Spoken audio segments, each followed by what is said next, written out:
Video में हम acid bases and salts chapter को कवर करने वाले हैं। We use in our daily life a large number of substance such as lemon, turmeric, common salt, sugar, vinegar. हम हमारे रोजमर्रा जिंदगी में काफी लार्ज अमाउंट के अंदर, लार्ज नंबर के अंदर कुछ सब्सटेंस को यूज करते हैं, जैसे नींबू, इमली, कॉमन सॉल्ट, चीनी, विनेगर। तो do they have same taste? क्या इनके पास सेम टेस्ट होता है? Let's recall taste of some edible substances list in table 4.1. If you have not tasted any of these substances, taste it now and enter the result in table 4.1. यानी हमारे पास जो table 4.1 दी गई है, इसके अंदर इनका टेस्ट हमें बताना है कि वो कैसा है। खट्टा है, सॉर मतलब खट्टा, बिटर मतलब कड़वा, या कुछ और है। तो ये एक्टिविटी आप करके देख सकते हैं। इसके बाद है You find that some of these substance taste sour. कुछ चीजों का टेस्ट खट्टा होगा, कुछ चीजों का टेस्ट कड़वा होगा। Some substance sweet and some taste salty. कुछ का स्वाद मीठा होगा तो कुछ का नमकीन होगा।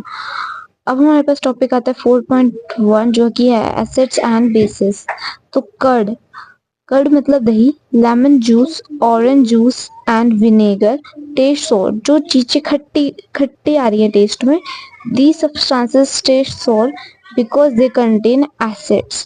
तो जो चीजें खट्टी आती है टेस्ट में, वो खट्टी आती हैं इसीलिए आती हैं क्योंकि उसके अंदर एसिड्स होते हैं।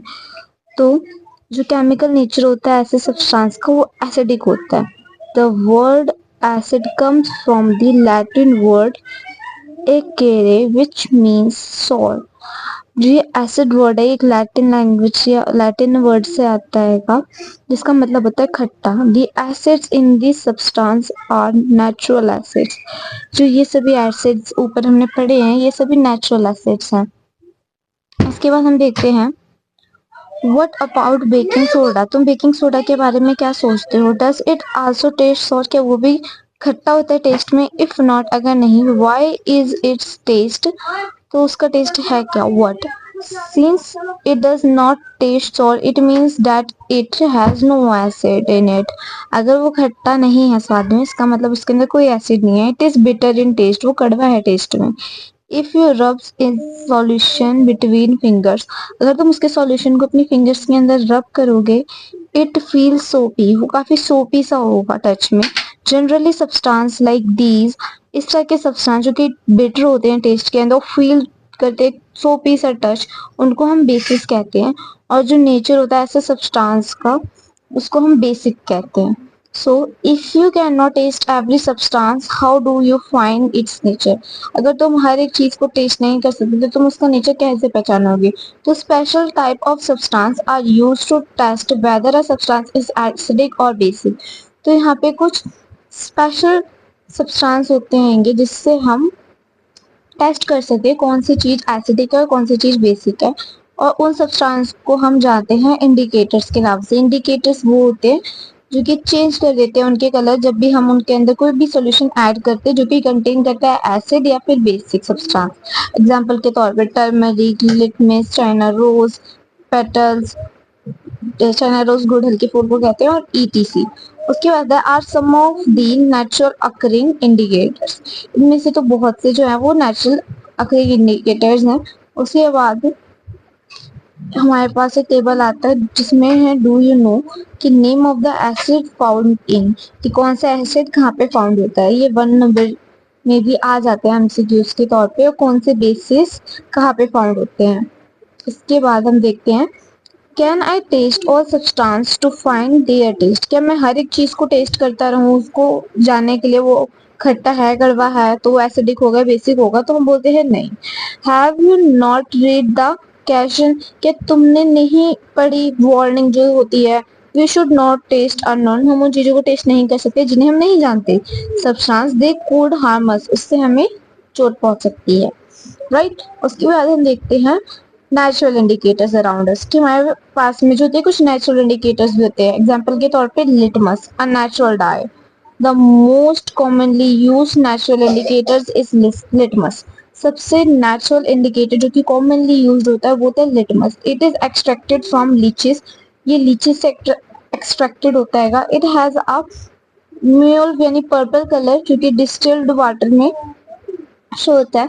When added to an acidic solution, जब भी उसके अंदर कोई एसिडिक सॉल्यूशन ऐड किया जाता है तो वो रेड कलर में हो जाता है, और जब भी उसके साथ बेसिक सॉल्यूशन ऐड किया जाता है तो वो ब्लू में हो जाता है।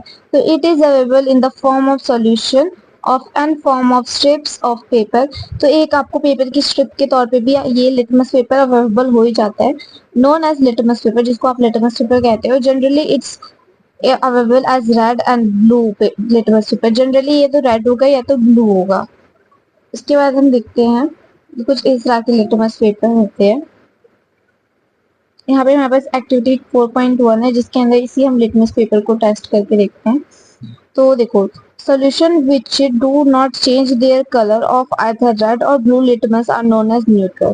कहने का मतलब ये है, अगर कोई चीज ना तो एसिडिक है और ना मतलब ना कोई चीज ना तो एसिडिक है, राइट, और ना ही वो चीज बेसिक है, तो वो होगी न्यूट्रल। क्या होगी? न्यूट्रल। यानी वो एसिडिक भी नहीं है, वो बेसिक भी नहीं है, वो न्यूट्रल। एग्जाम्पल के तौर पे हमारा पीने का पानी, ठीक है। उसके बाद हम देखते हैं turmeric is an another natural indicator. जो टर्मरिक है यानी जो हमारी हल्दी है वो भी एक अलग तरह का नेचुरल इंडिकेटर है। 4.2 एक्टिविटी आप करके देख सकते हैं, इट्स नॉट दैट हार्ड। उसके बाद हम देखते हैं China rose as an indicator. इसके लिए आपको एक्टिविटी 4.1 करके देखनी है। यहाँ पे चाइना रोज देख सकते हो, गुड़हल के फूल को ही चाइना रोज कहते हैं। उसके बाद है एक्टिविटी 4.1 जिसके अंदर ये पढ़ के लिखते हैं, the teacher is requested to get the dilute solution of the following chemicals from his or her school laboratory or a form of near by school. आप अपने टीचर से रिक्वेस्ट कीजिए कि वो आपको ये कुछ केमिकल्स हैं वो लिक्विड फॉर्म के अंदर या फिर डाइल्यूट सॉल्यूशन के अंदर लाके दें। एग्जाम जो है वो है hydrochloric acid, sulphuric acid, nitric acetic acid, sodium hydroxide, aluminium hydroxide, calcium hydroxide जो कि लाइम वाटर होता है, ठीक है। इसके बाद remonstrate the effect of the three indicators on each of the following and record your observation 4.1। इसके बाद आपने इन सभी के ऊपर तीनों के तीनों इंडिकेटर्स का यूज करना और आपका जो ऑब्जर्वेशन है उसको रिकॉर्ड करना है टेबल 4.15 में। इसके बाद हमारे पास एक ब्लू बॉक्स आता है जिसके अंदर हमें जो है, are you familiar with a term of acid rain? क्या तुम एसिड रेन के बारे में जानते हो? तो have you ever heard about damaging effect of acid rain? तो एसिड रेन कुछ नहीं होता है, जब भी एक जो बारिश का पानी होता है ना, जब वो ज्यादा एसिडिक हो जाता है तो हम उसको एसिड रेन कहते हैं। As the name indicates the rain containing excess of acid is called acid rain. यानी एसिड रेन आपको पता चल गया होगा। Where do these acids come from? ये एसिड आते कहाँ से हैं? तो जो एसिड होते हैं ना वो एसिडिक होते हैं क्योंकि कार्बन डाइऑक्साइड, सल्फर डाइऑक्साइड और जो नाइट्रोजन डाइऑक्साइड है ना वो रिलीज हो जाते हैं एयर के अंदर एज पॉल्यूटेंट्स जो कि डिसॉल्व हो जाते हैं रेन ड्रॉप्स के अंदर to form a carbonic acid, sulphuric acid, nitric acid, और रिस्पेक्टिवली जो एसिड रेन होती है वो कॉज कर देती है सभी बिल्डिंग को डैमेज करती है, ठीक है, हिस्टोरिकल मोन्यूमेंट्स को डैमेज करती है, प्लांट्स हो गए, एनिमल्स हो गए, राइट। उसके बाद हमें एक कैजन भी है यानी वार्निंग जिसको हम कहते हैं कि एक ग्रेट केयर जो होती है should be taken while handling laboratory acid and bases. कि जब भी आप लेबोरेटरी के एसिड एंड बेसिस को छू रहे हो, उनको टच कर रहे हो, तो उनको बहुत ज्यादा ध्यान रखना होता है because they are corrosive in nature and irritating and harmful to skin, क्योंकि वो हमें काफी ज्यादा नुकसान पहुंचा सकते हैं, ठीक है। उसके बाद हम देखते हैं न्यूट्रलाइजेशन। न्यूट्रलाइजेशन कुछ नहीं होता है, इसका मतलब होता है कोई चीज ना तो एसिडिक है ना बेसिक है। तो देखो, we have learn that acid turn blue. तुमने ये पढ़ लिया कि जो एसिड होता है वो ब्लू लिटमस को रेड के अंदर कर देता है और जो बेसिस होते हैं वो रेड लिटमस को ब्लू के अंदर कर देती है। तो let us see what happens when an acid is mixed with a base. तो अब देखते हैं क्या होगा जब भी कोई एसिड होगा, हम उसको बेस के साथ मिक्स कर देंगे। We are going to use an indicator you have not used so far, it is called phylloxylin। अब हम एक इंडिकेटर को यूज करने वाले हैं जिसका नाम है फिलोक्सिलिन, जिसके बारे में आपने अब तक नहीं पढ़ा होगा। तो ये एक्टिविटी 4.1 जिसके अंदर आप फिलोक्सिलिन को यूज करोगे तो आपको पता चलेगा न्यूट्रलाइजेशन, राइट। उसके बाद है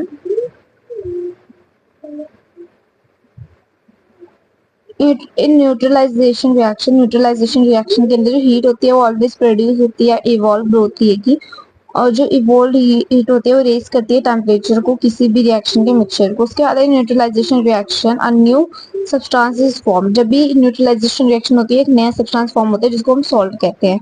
और जो सॉल्ट होता है वो एसिडिक भी हो सकता है, बेसिक भी हो सकता है, न्यूट्रल भी हो सकता है उसके नेचर के अंदर। और thus neutralization can be defined as follows, यानी हमारे पास एक अच्छी खासी डेफिनेशन आ गई न्यूट्रलाइजेशन की, जो कि है कि the reaction between an acid and base is known as neutralisation.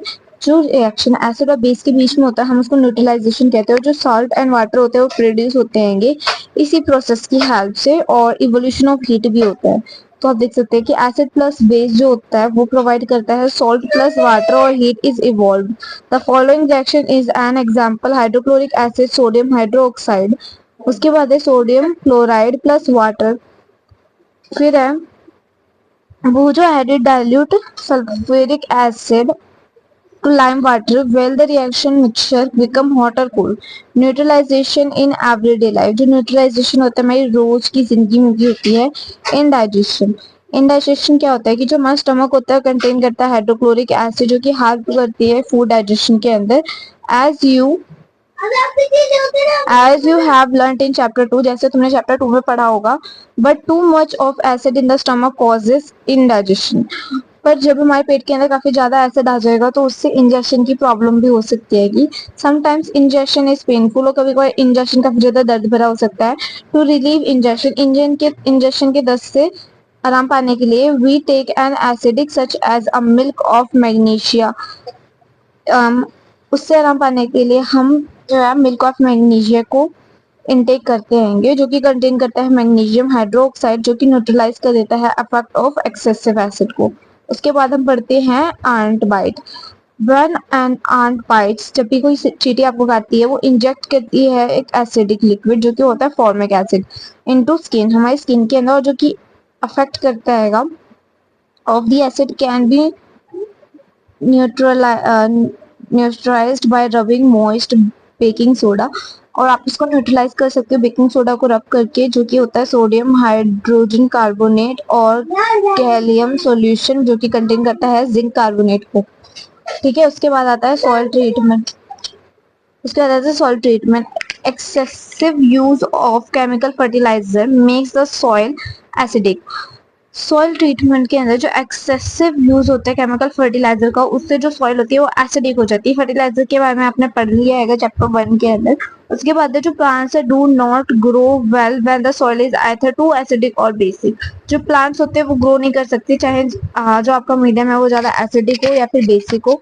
उसके बाद है when the soil is too acidic, जब भी कोई सॉइल ज्यादा एसिडिक होती है it is treated with bases like quick lime, carbon calcium oxide or slaked lime calcium hydroxide.